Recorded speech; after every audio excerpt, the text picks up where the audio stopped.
respectful obeisances to His Divine Grace, A.C. Bhaktivedanta Swami Prabhupada, and to all of you, the Vaishnavas. Hare Krishna. So during the kirtan, when I looked up at some point, and I noticed that some of you were, most of you, almost all of you were either smiling, clapping, or just absorbed in the mantra. And then I was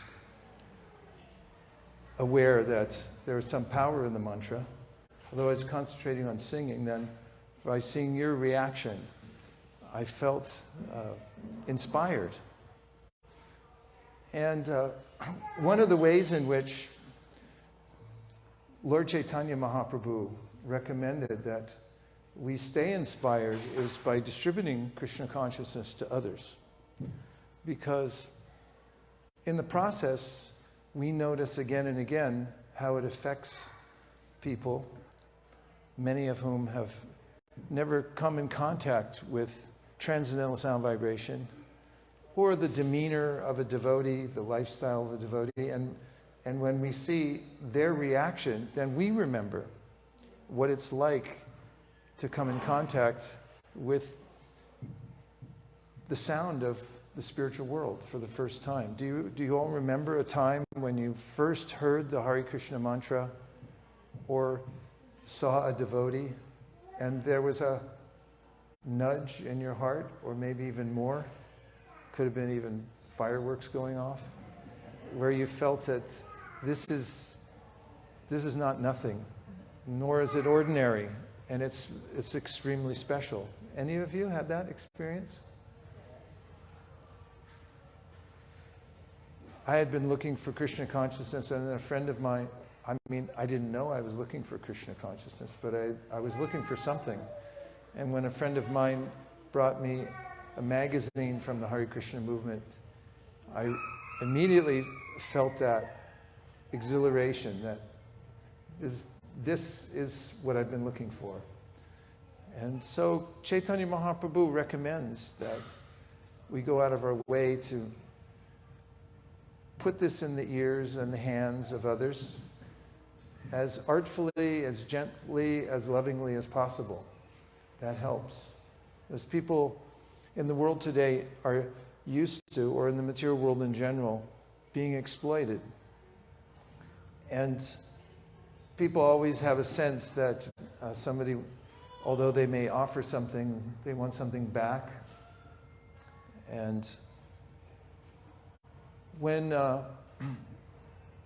all we want, actually, is for people to be happy, which is what Prabhupada said his mission was, and he quoted a verse from the Vedic Shastra that said the mission of those who are spreading Krishna consciousness is to see everybody happy in the whole world. It's a time when people's hearts are touched and they start to realize more of their potential in life. Just when we came to Irvine, Nirkul and I flew down from San Francisco, and I happened to have put a few books in my bag, spiritual books like Perfection of Yoga. And when I was getting off the flight, a flight attendant at the front, you know how they all say, bye-bye? Okay, bye. Bye-bye. And she stopped me, even though there were people behind me, and said, I've been meaning to ask you, what is that? What do you have on your nose? And I didn't have much time because we were just pushing out the door. And I said, oh, it's sacred clay. She said, from where? And I said, from India. And then I was pushed out the door. But once I got outside, I put my bag down and I said, she's getting a book. So I had to go back upstream. You know what it's like if you put your bag too far back on the flight? And people were like, what? What are you doing? We don't do this. And I was like, I have to. I felt compelled. And the reason was I had a Perfection of Yoga in my bag. And I was thinking as I handed it to her, and she was surprised to see me back, but delighted. And I saw that look in her face that, wow, this is unusual.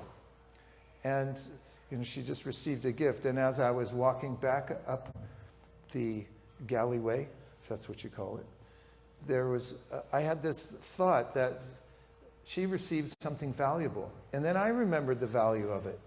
And I thought, maybe I should read it. And I was also thinking of the completeness of a book. Books are beloved in human society. You may have noticed, at least I have, that if somebody gives me a book that I don't really want, it's really hard to get rid of. I mean, where do you put it? Of course, you could take it down and give it to the library or sell it or something like that, but it's difficult because, and also I remember going through school, I get a bunch of books. Barely had time to read them all because it's always pushing on to the next lesson. But I saved them. I even saved a lot of them. My wife doesn't always appreciate that. But, because I have this sense that, someday I'll go back and I'll suck out all the knowledge. I'll get it. And humans have that. They have that push for knowledge. They have a sense that if I get knowledge, if I get the right information, then I can be happy. In most cases, the kind of knowledge and information that people get is a instructional of how to organize one's life. In this realm, this means the material world. And in the Bhagavad Gita, Krishna certifies that no matter how hard you try, from the topmost area of this world down to the lowest, it's not going to work out. And so the information that most people get about how to organize their lives, how to use the resources of the world in ways that they can benefit more, it doesn't bring full satisfaction. What people are really looking for is that information that will show them how to break the bonds that keep us working hard. And in our working hard, we also have a sense that I'm really ultimately not getting anywhere. That sense may come up, but I don't have an alternative.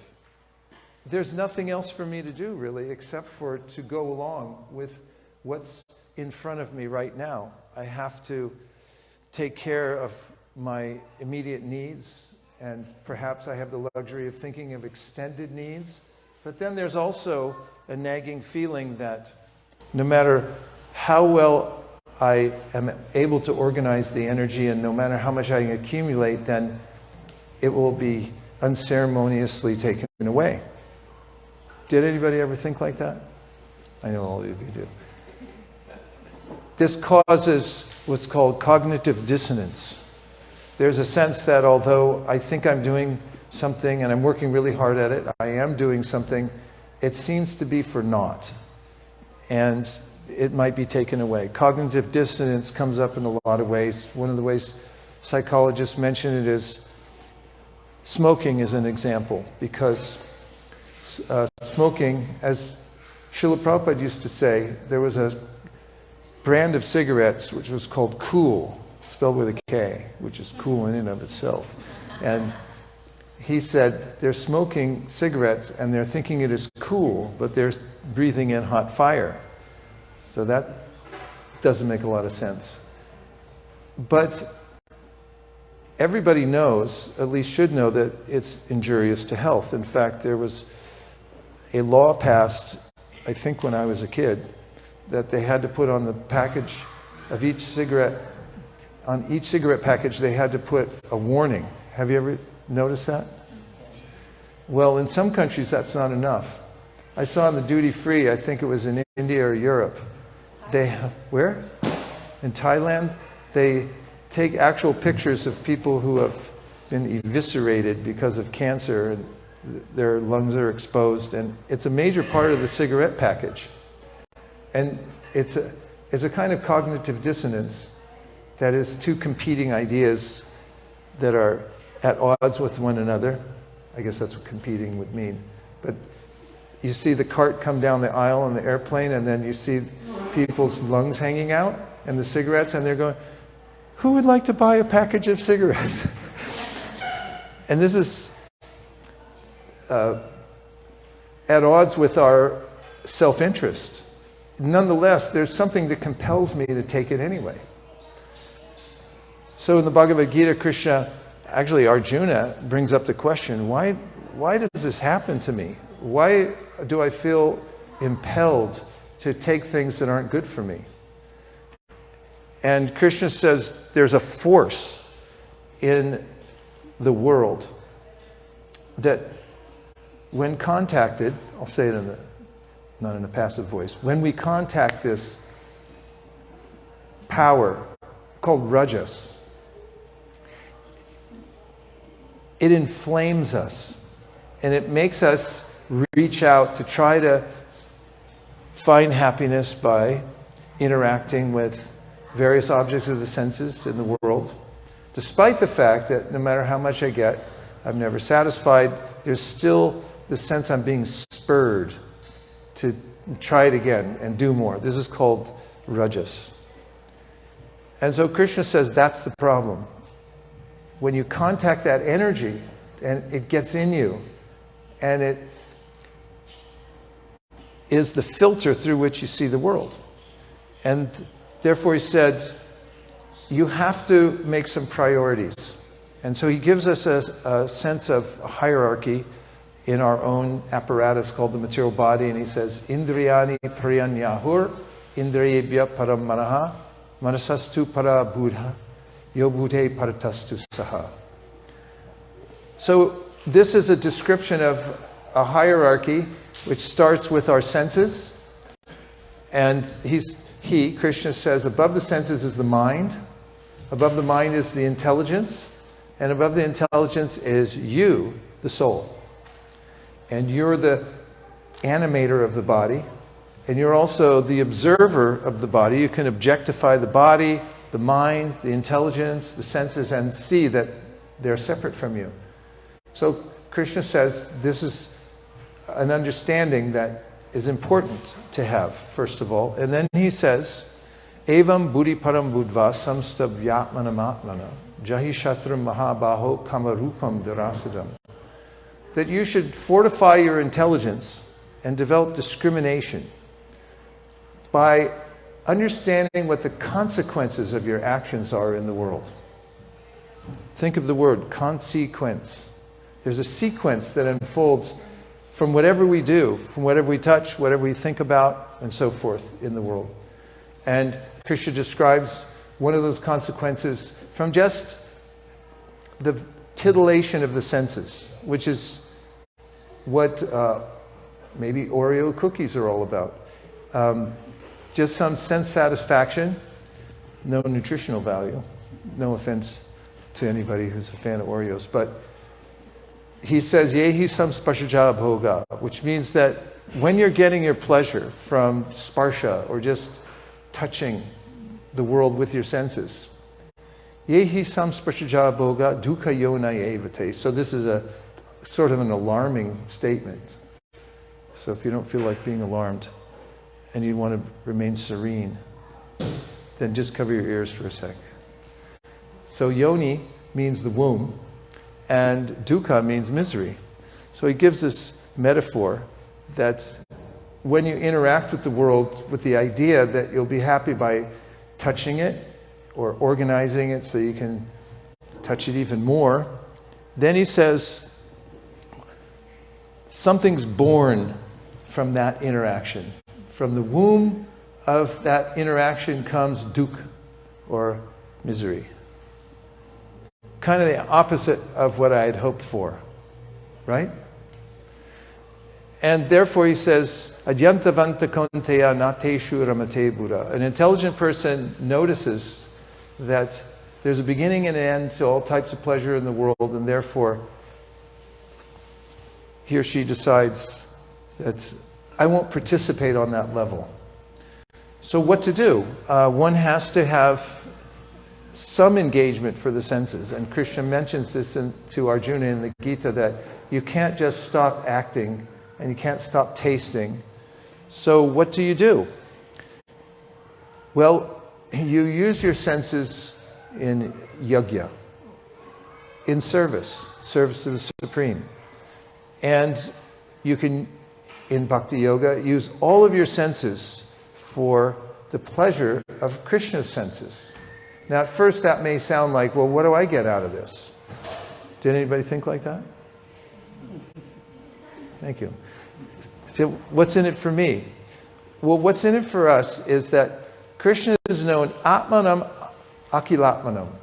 Krishna is the soul of our soul. So think how hard you work to satisfy yourself. And it's a religion, actually. What's your religion? Taking care of myself, trying to be happy somehow or other. I'm so absorbed in that I worship my body because I'm in it, even though I'm not my body. And everything that I identify as mine becomes more important than all other things in the world. Have you ever noticed that? Please say yes. Yeah, this is worth noting because it's a phenomenon that Krishna mentions in the Bhagavad Gita is the root of our problems. We're disoriented and we've forgotten what our real self is. We have a source. So I'll give you an example. I have a hand, and I really appreciate it. And the relationship with my hand works like this. Come here, hand. Did you see that? I'll show you again. Don't blink. Come here, hand. Thank you very much. I'll do it one more time. Come here, hand. He came, right? Now watch.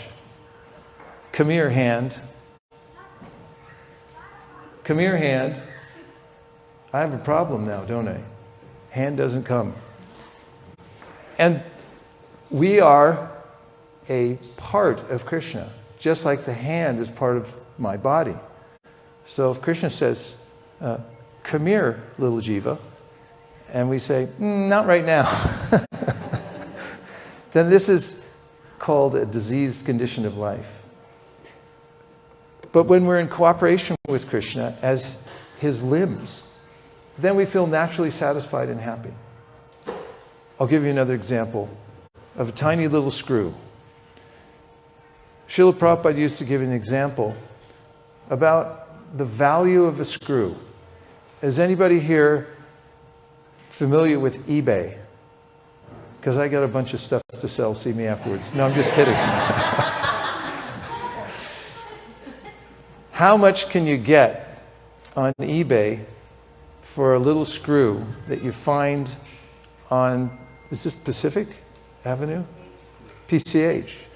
You find a little screw on PCH, just right to the center of one of the lines. It's been run over about 500 times on the pavement. And you pick it up as you're crossing the crosswalk. How much do you get on eBay for the little screw? Approximately. Nothing. Zero. However, that little screw had its glory days because it belonged to some machine somewhere. Maybe it was in a projector, or maybe it was on a motorcycle. Maybe it held, what? You're mechanical. Maybe it was part of some cooking apparatus. Something, it worked somewhere. And that screw, when engaged in its original machine, was inestimably valuable. You don't want to take it out. Where'd the screw go? Oh no, now we got to start all over. The screw, when connected to its original machine, is valuable. And when it falls out and separated and disoriented from its original purpose, you can't get $2.32 for it on eBay. I mean, you could try. You could probably do it. Advertise it on social media. And someone might take it. So that's, as Prabhupada used to say, our position when we forget that we're part of Krishna. And that when we work to satisfy Krishna's senses, we enjoy. So Krishna's Govinda. His name is Govinda. One of the meanings of Govinda is one who satisfies the senses. So it's a science of actually how to be happy and how to find real sense gratification. And it takes knowledge and some practice. Knowledge means reminding oneself, hearing from wisdom, from the Bhagavad Gita, from the Srimad Bhagavatam, about what our real self-interest is. And then there's practical ways in which to engage the senses so we feel a deep sense of happiness and peace. And that's called Bhakti Yoga. And anybody can do it from any position because we already are spiritual beings and we already are parts and parcels of Krishna. And all we have to do is begin to act in that position. You know, when I meet people and introduce them to Bhagavad Gita, which I guarantee is the most fun you can ever have in the world, just to go to any place in the world and set up a little shop. Like people set up shops all over the world. I see in India, the little people sell betel nuts. I guess it's a little intoxication. And they have these little stand where they sell a roll of this packet, something you can ingest that it apparently gives you some sense of, I don't know, I've never tried one. What do you get from that? Something. There's some stimulant in it. And so people have these little stands, and I always see like 10 in a row, and I think like, how do they even do that? Who's going to go to all of these stands? But they get a tiny little profit, and somehow they go on. Everyone has some little business going on here in the world. So if we transfer that sense of engagement into serving Krishna, then we'll actually get real profit and we'll naturally feel happy from the process of Krishna consciousness. So when I'm going out to distribute Bhagavad Gita, I set up a little shop somewhere. I went on a loop and I distracted myself. So when I meet people and I introduce them to the Bhagavad Gita, I won't say the whole sequence, but as I'm offering it to them, I say to them, "You look spiritual." Now I want you to turn to somebody next to you and say, "You look spiritual." Go ahead and try it. You look spiritual.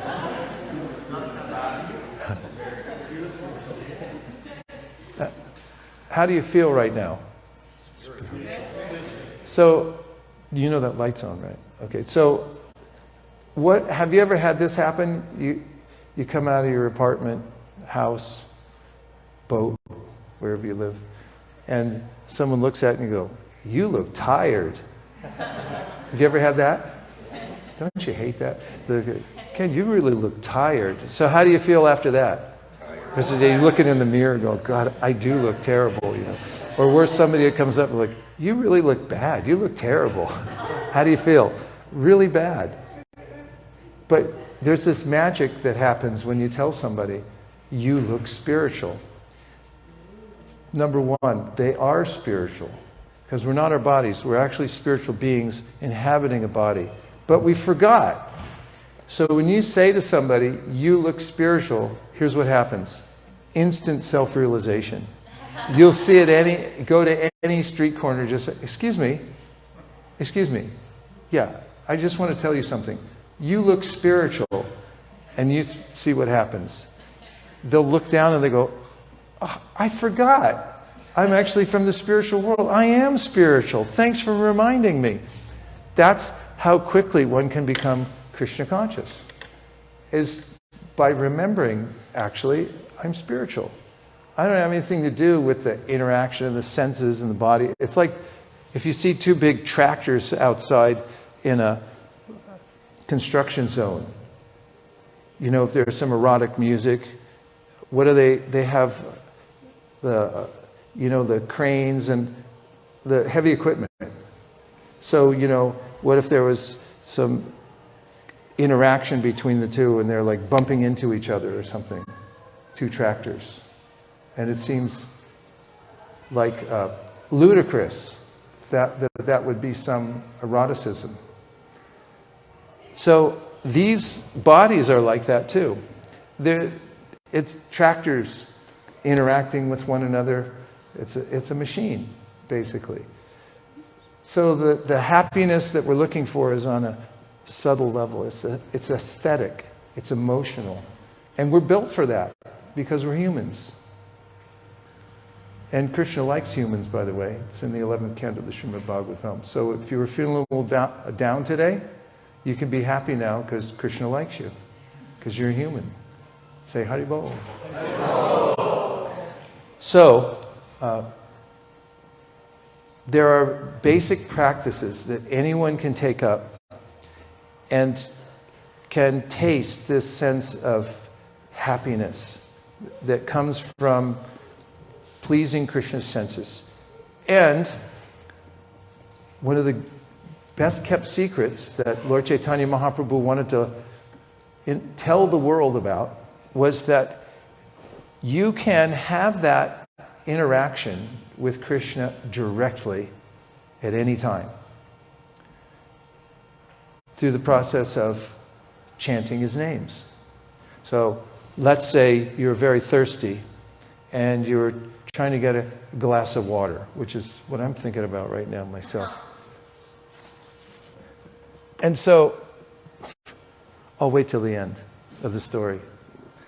And you ask somebody for a glass of water. Thank you. And they said, you can get it. It's up in the clouds. Help yourself. Or let's say you met somebody who said, I'm very thirsty, I want a glass of water. And they said, well, there's flash floods that come here every once in a while to the desert. Just get your cup, you can be there at the right time.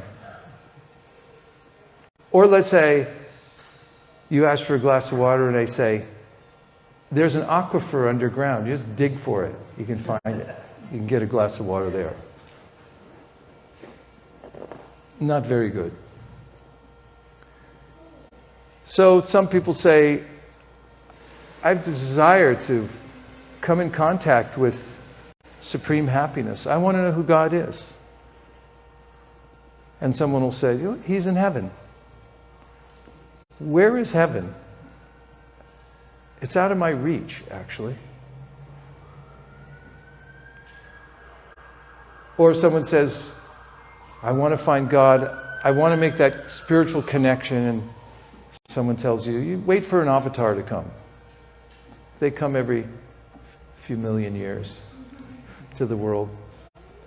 How will you arrange that? Or you meet a yogi and you say, I also want to know God. And the yogi says, he's in your heart.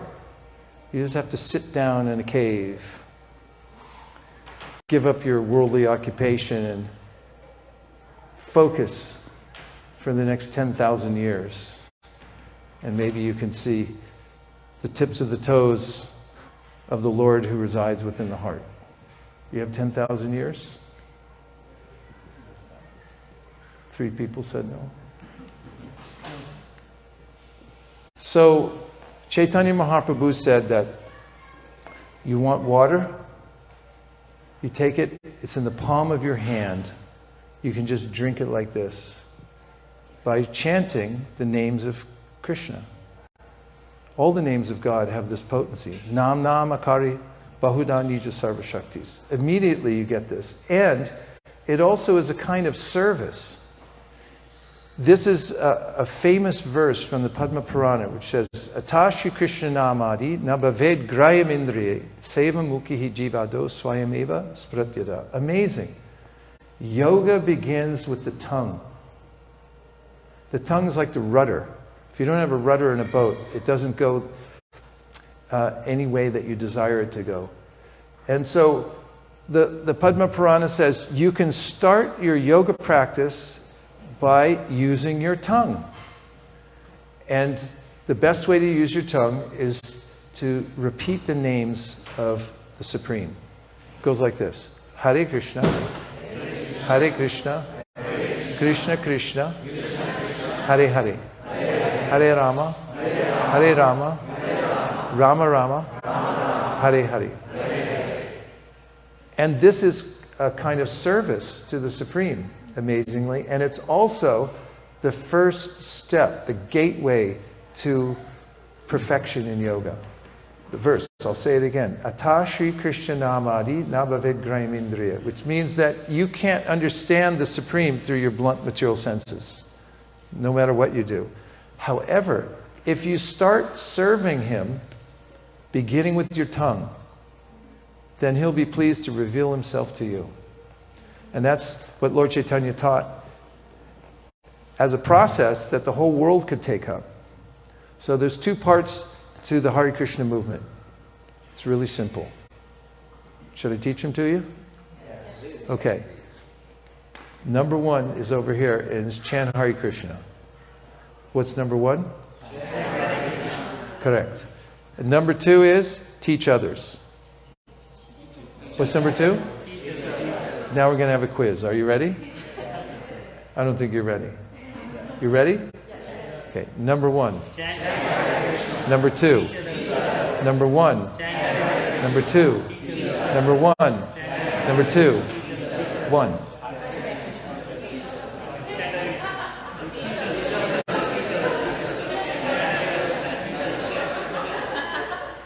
Now, if I wake you up at 1 o'clock in the morning tonight, of course, many of you will probably stay up all night, get ready for the wedding, and I say, what's the Hare Krishna movement? You'll say? That's simple. That can be passed on. So, just take some time every day to focus the mind and the heart on chanting Hare Krishna. If you have any problems, anybody here have any problems? 1, 2, 3, 4. Some of you don't have your hand up. I'm going to come move in. If you have any problems, if you have any worries, you still got your hand up.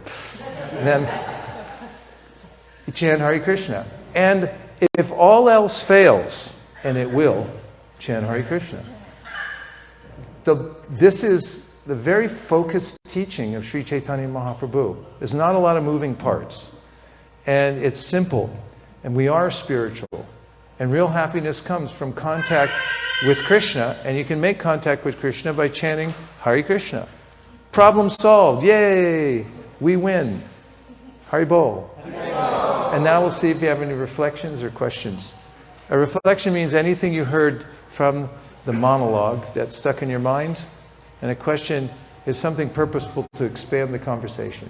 Prabhu. Maharaj, I have a question about a word you used yesterday. Okay. It was sakshatvam, or witnesshood. I looked it up and tried to find it, but I'm totally puzzled.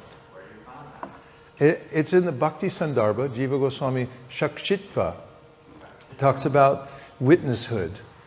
And there's a way that when we come to knowledge, which Krishna describes in the Bhagavad Gita, where he says, Kshetragnam chapimam vidi sarva kshetrishu bharata kshetragnayo jnanam yatach jnanamatam mama, which means that real knowledge means to know the difference between yourself, the spiritual soul, and the body. The body is called the field of activities, and we're the knower of the field. And when you're able to remove yourself from the maelstrom of the material world, in which you're carried away by your life situation, and you think in terms of mine, and you're able to see and witness that I'm not my body, I'm actually a resident within the body, and all these things that I'm interacting with are things. They're not my things, they're paraphernalia to be used in service. This is a foundational position of self-realization that can be achieved by chanting Hare Krishna and using whatever we have, whatever resources we have in service to Krishna. Thank you. Yes. I really like the point where you mentioned about the human get in touch or get in contact to find happiness, and they discriminate. Basically, they develop discrimination to find out whether they are so to find the happiness, they are in Krishna conscious or not, or they are going beyond. They are trying to develop more sense. Basically, they are trying to develop more, find out more happiness by getting in touch of the other sense objects. So they are developing the discrimination so that they can do the good for themselves and be Krishna conscious. Yeah, it's a well-known principle in the world of delayed gratification. When one is able to delay gratification, there's a fruit. And that fruit is you get perspective, and you're able to see what really matters. When the senses demand something and you're able to put them off, then all types of progress takes place. And of course, senses, Krishna recommends in the Bhagavad Gita that you live a balanced life. He said, don't eat too much and don't eat too little. Don't sleep too much and don't sleep too little. Don't collect too much and don't collect too little. Have just what you need so you can live a healthy life. You need vitality. And with that vitality, use it to come in contact with Krishna and also give it to other people. And if you live a life like that, then you'll always be happy no matter where you go. Doesn't matter what the external environment is. It's dependent on our consciousness. How about a few more? Yes? I really appreciated listening to the class, how in the beginning of your story of reminding the air flight attendant who she was and seeing that reaction on her face. Came full circle, teaching others is a way to remind us of that and get that back. And I'm just thinking about the times that I've gotten to experience that, and it never diminishes that feeling no matter how long or how short you've been in the movement. And I was wondering if you could expand on maybe when you don't have as much opportunity to be reminded of that, how you keep that going for yourself. Well, one thing, you can keep it going, the giving. Books are, I said earlier, and I'll say it again because I love saying it, books are beloved in human society. People like books. And they have a drive to want to know things. If you notice anywhere, mostly now it's electronic. Kool and I were flying to Europe a few weeks ago, and we were in the San Francisco airport, and we looked around, and there must have been 250 people in the terminal waiting to get on the flight we were going to get on. And we noticed that every single one of them was looking at a screen. There wasn't one person that wasn't looking at a screen. There's something in there that we're searching for. And in previous ages, or previous years, decades, people would look into a magazine, a book, something to try to find. So it's a delivery system that is very handy. And the great teachers of bhakti who are concerned with seeing that human society is suffering due to low consciousness.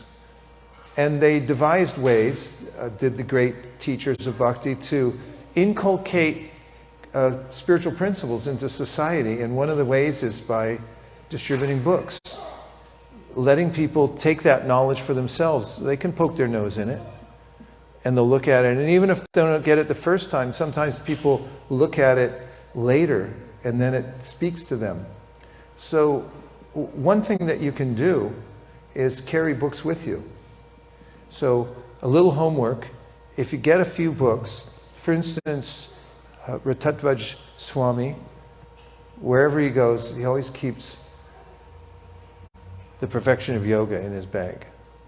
And he has miraculous stories about traveling anywhere he goes, and he'll make sure that anyone he has an interaction with that seems where he sees an opening, he'll make sure they get a Perfection of Yoga.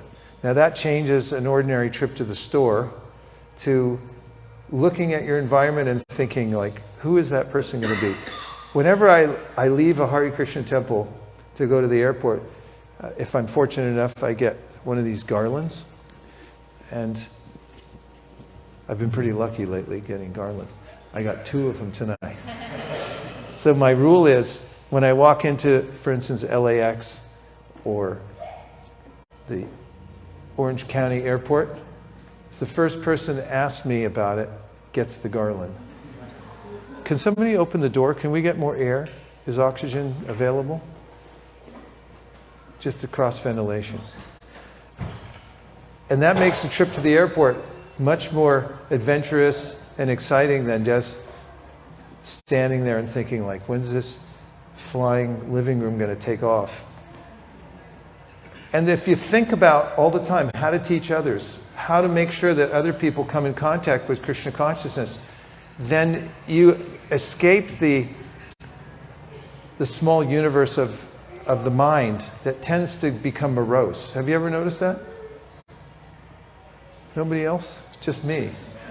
I sit home and mope most of the time and think like, woe is me, I can't do anything, what's wrong with me? But when I'm in the mode of thinking, how can I do good for others? Then I become happy, naturally. So it's a good strategy.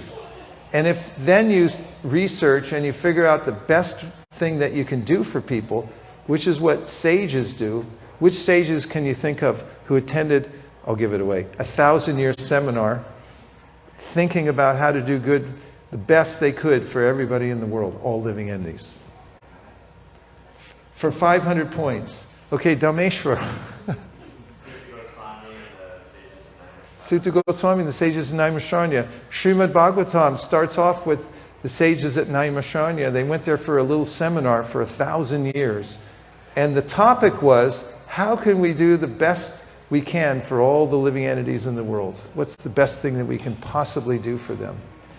And the answer is to give them a connection to Krishna. And so we can do that. We're really lucky. Sometimes there's eras in history where there's some philosophical system that's available, but not everyone's invited to distribute it. Sometimes it's restricted. Only a certain class of people can distribute it. However, Chaitanya Mahaprabhu, our movement under Chaitanya Mahaprabhu is different. He says, okay, everyone's deputized. Were you even aware that you've been deputized? Everyone's aware? Chaitanya Mahaprabhu is Krishna, and he said, I deputize everybody to distribute Krishna consciousness, so now you're eligible. So no one can stop you. And if you decide you want to give it to other people, then you can devise means of doing it. And that's one of the ways to be very happy, is to think of ways to give the transcendental vibration to others. I don't think I even answered your question, but... Yeah? Okay, good. We'll just take 2 more. Prabhu. That verse, Tasvi Krishna is one of my favorite verses because it begins with the holy name, it ends with the holy name. The means and the end are not different than the beginning. There's a through line. Like you said, there are not many moving parts. We chant, we chant, we chant. Thank you. Srila Prabhupada was given a cartoon that came out around the time that he was in New York City teaching Krishna consciousness to people and sending devotees out to teach it to others. And there was a man sitting with his wife, and she was, the wife was saying to her husband, chant, chant, chant. And he was saying, can't, can't, can't. The energy one uses to say, I can't, can't, can't, which becomes the foundation of a whole society, which is trying to avoid thinking about God and trying to be independent. It becomes non-productive. And the same energy could have been used to just give in to the chanting and chant, chant, chant. And that's a simple process. Okay, we're down to the last one. Yes? How do you convince someone who is reluctant to chant, who How do you convince somebody who's reluctant to chant? What does the word reluctant mean? Where does it come from? Who has a etymological dictionary? For 10 points, 20 points.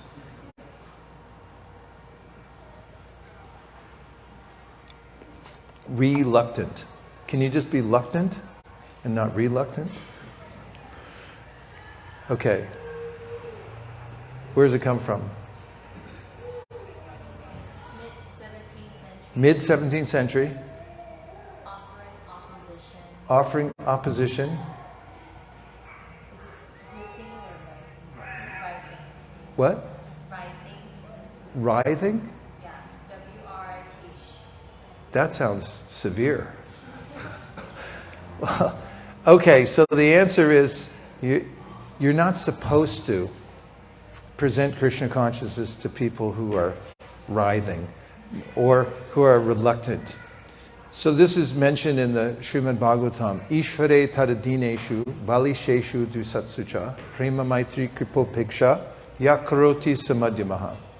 So one of the sages, Haviyogendra, says there's different kinds of people in the world. They have different dispositions. They're all souls in different bodies, and they have different attitudes and dispositions. So he names 4 entities and how we should interact with them for a better life. Are you ready? Say yes. Okay. First one is Krishna, Ishvare. Krishna is the supreme controller. So how should you interact with Krishna? Prema. You should develop love for him, says Haviyogendra. Then Ishvare Tadadineshu means the devotees, the Vaishnavas. So what should you do with the Vaishnavas? Maitri. You should make friends. Appropriate friendships with the devotees. So that's 2, right? And the next comes those who are innocent and open. They want to hear about Krishna. They may not know who he is or what you're talking about at first, but at least they're a little open. Did you ever meet anybody like that? Okay, they're called Bali Sheshu. Bali means like a child, innocent like a child, like open to hearing something. And so for them, you should give kripa. Kripa means mercy. As open as they are, pour in as much as you can. And then dvisatsu means people who are reluctant. Or they're actually against what you're teaching. They don't like it at all. They don't want to hear it. So you should be upeksha, or don't engage them, says the Bhagavatam. Because if you try to force it on them, then they'll become more inimical. They won't like it. Now there's a scale, a little meter that I invented, how you can be successful in presenting Krishna consciousness wherever you go. And it guarantees that you'll be successful every time you go out to distribute books or present Krishna consciousness any place and any time. But we've run out of time, so I can't tell you about it. I'm really sorry. Thank you very much, everybody. Oh, all right. Okay, you're clapping. So here's how it works. Should I tell you how it works? Scale goes from 1 to 10. And so from between 0 and 5, now there's a way that you can look at somebody. Let's just say I go out on the PCH and I'll stand there, and I'll do it. Don't tempt me. I'll go out right now and stand on the corner, and I will greet people and just say, hi. Everyone try it. Look at somebody and say hi. Hi. Was everyone friendly, nice to you? Okay. They're way up on the spectrum, on the scale. So between 0 and 5 means they're really reluctant. They're not into you. They don't want to talk. Like 0s, like they pretend that you don't exist. Have you ever had that happen? You go hi, and someone, it's not like they say, get lost, or they say, I'm not interested. They just pretend like you don't exist. Have you ever had that? I've had it happen. It really hurts. The opposite of love is not hate, it's indifference. So then you'll start noticing up on the scale, if you just stand there, do an experiment tonight, you just stand there and go, hi, hi, hi, the people walking by, you'll notice that there are people on different parts of the scale. So once they go up to about a 5.1, that means they start to break through, and they kind of like, instead of that smile where they don't show their teeth, like, don't you hate that too?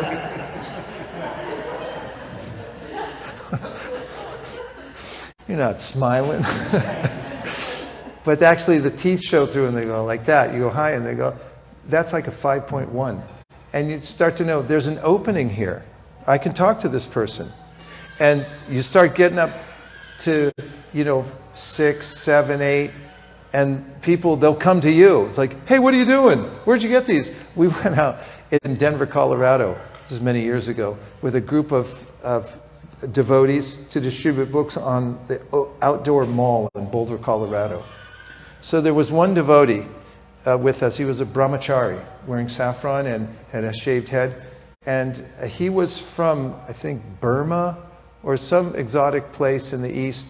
And he looked kind of like a monk, because he was a monk, but he especially looked like it because of his countenance.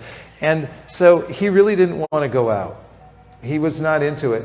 Even though I was teaching the devotees that you just get 10 no's in a row, and then you're a success. And there were 10 no's. I can do that. So, but he didn't even want to do that. So he went way down the mall, and I could see him sitting about 200 yards down the mall on a bench and moping. And I don't want to be here. But he had his books stacked next to him. And I went on teaching everyone else how to get 10 no's in a row, which is impossible practically. And then I looked down there and I saw he was interacting with somebody.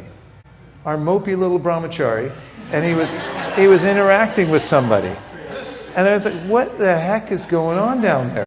So as I went down there to investigate, and there was some lady, and now she was holding all the books. And I said, what happened? He said, she came over to me and she said, are you a monk? And I said, I guess so.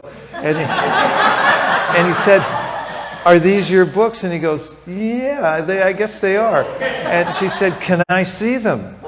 And she started going through and said, can I give you a donation for these? And he said, she gave me $100. So next thing, he was up and engaged, moving from one person to the next all over the mall. And when it was time to go home, we were like, would you get in the van? He wouldn't get in. He wouldn't come home. That lady was about a 9.6 on the scale. If she was a 10, she would have gotten the van. So teaching Krishna consciousness is about selection. We look, we see where it's a conscious connection with people to develop a relationship that we can benefit with them with. Not that we think we're something great, but we're carrying something great. And therefore we're looking for an opening. Where can I put this? Where there's a home for it, where it'll expand and the person will become benefit. That's what we're into. And that's nice. That's a good lifestyle. And so if you go out and you keep your radar open all the time, carry something with you that you can give to people, whether it's garlands or you can take prasadam. There's no law here in Laguna Beach that you can't pass out prasadam wherever you go. Did you know that? They lifted the ban here on giving out prasadam a long time ago.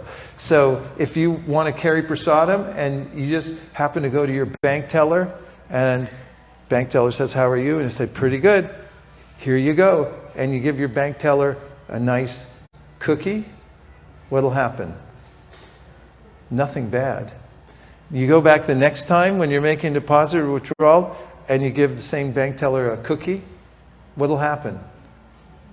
Nothing bad. You go back the third time and you give a cookie and the bank teller will say, who are you? What do you do? What's your lifestyle? Nobody gives cookies 3 times in a row, purposefully, deliberately coming in here like that. And then you hand her the book. And when you see an opening, fill it. That's the game. You just look everywhere, carry things around with you where you can benefit people. You have a delivery system. And just look for it. Look for the openings, wherever it is. If you see a spark, fan it. See, can I get that to go? And that's our preoccupation in Krishna consciousness. And if you do that all the time, then you're always aware that what's most important in this world is the conscious energy, the souls in this world. And now we really have come to an end. And thank everyone very much for coming out tonight for this event. Hare Krishna. Gaur Premanande Haribo. Vanchakalpadurusha Kripasinave Vacha Patitanam Pavanebhyo Vaishnavebhyo Namo Namaha Nantakoti Vaishnaviniki Jai.